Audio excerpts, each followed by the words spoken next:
اینجا یکی از اولین سازه‌های مسکونی در بخش تاریخی برج وینیپگه. آدمای معروفی اینجا زندگی میکردن؟ نه.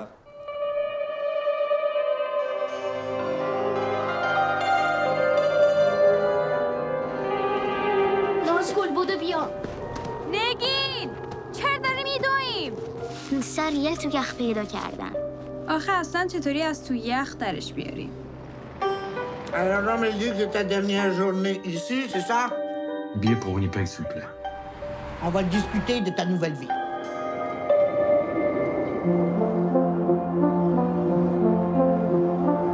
J'aimerais des somnifères, s'il vous plaît. La vie vaut la peine d'être vécue, monsieur.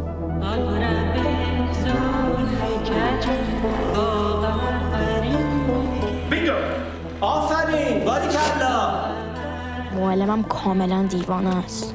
بزرگ شدی؟ دوست داری چی کاره بشی؟ دیپلمات. برو تو کمد وایسا.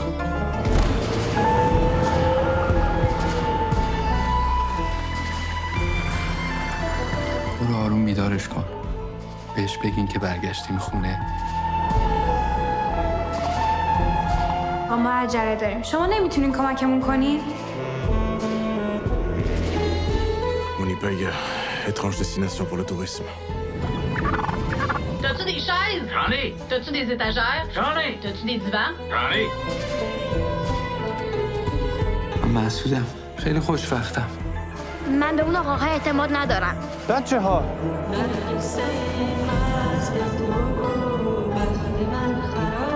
باشد تا هر روز زندگی نوروزی پر از شادی و خوشی باشه. همون جوری که رودخونه اسین و بوین میپیونده به رود قرمز، ما هم همه به هم وصلیم آقا.